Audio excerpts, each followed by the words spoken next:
Hello and welcome back to our next installment of monomers to macromolecules. And today we're going to be covering the structure of amino acids to show how they can undergo dehydration reactions to become polypeptides. All right, so let's start off first with the skeleton structure of every single amino acid. Okay, so that skeleton is NCC. All right. Now, I remember NCC really easily because it's part of the call sign for the Starship Enterprise from Star Trek. So maybe that makes me a little bit of a nerd, but that's okay. I don't care. Anyway, so amino acids have this skeletal backbone. And the amino side refers to this nitrogen right here. So let's turn this into an amino functional group here. And the acid part of amino acid refers to the fact that this carbon right here is actually part of a carboxylic acid functional group. So we've got the amino side, and we have the carboxylic acid side. Okay? Now, every single amino acid has this basic structure, this basic skeleton, and every single amino acid has, off of this carbon right here, a hydrogen. But what differentiates the different amino acids? Well, it's actually the side chain off of this central carbon right here. And so for my example, I'm going to fill in the side chain for the amino acid glycine. And this is really easy. Glycine simply has a hydrogen side chain. Okay, now let's draw the structure for another amino acid, which y'all can do now. All right, this is significantly easier than glucose, right?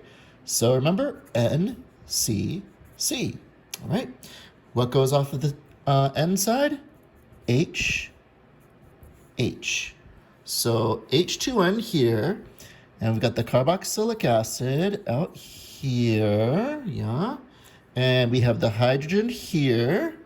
And let's make this phenylalanine, okay? So phenylalanine differs from glycine in that this side chain has a carbon here.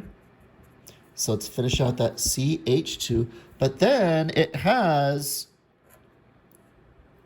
a benzene ring, this 6-carbon ring structure with 1, 2, 3 double bonds. That is a benzene ring.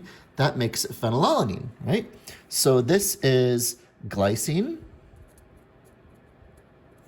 and this is phenylalanine.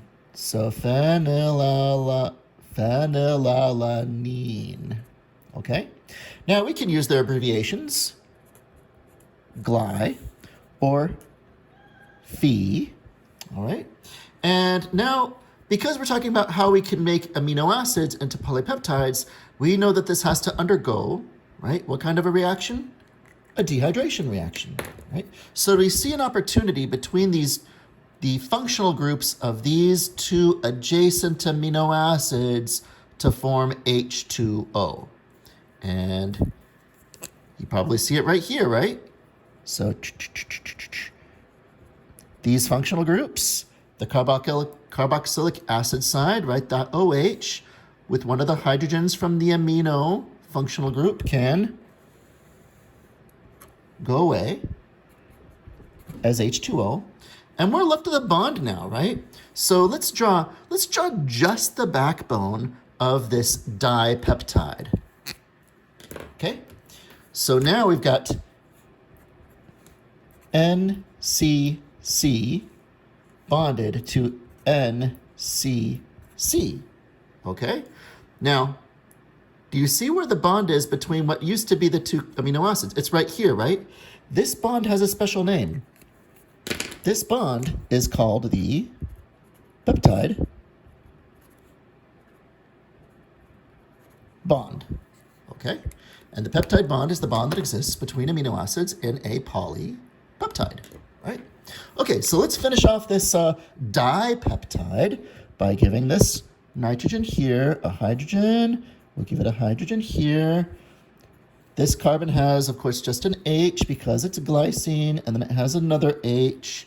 And then let's see, what's left off of this carbon? Let's see, we took away the OH from that carboxylic acid, but it still has a double bond to an oxygen, right? That still exists. That didn't go away in the dehydration. Okay, now what does this nitrogen have after this peptide bond? It still has a hydrogen, right? So let's put the hydrogen here, right? And this carbon, it still has the side chain for phenylalanine. So CH2, and then, oops. There you go. With a benzene ring. Wow, that's ugly. And then a hydrogen here. And then out of this side, it's still a carboxylic acid, right? So now we've got a dipeptide with glycine and phenylalanine, G and F. That's the shorthand, the even shorter shorthand for gly and phe, okay? Now we've got a dipeptide.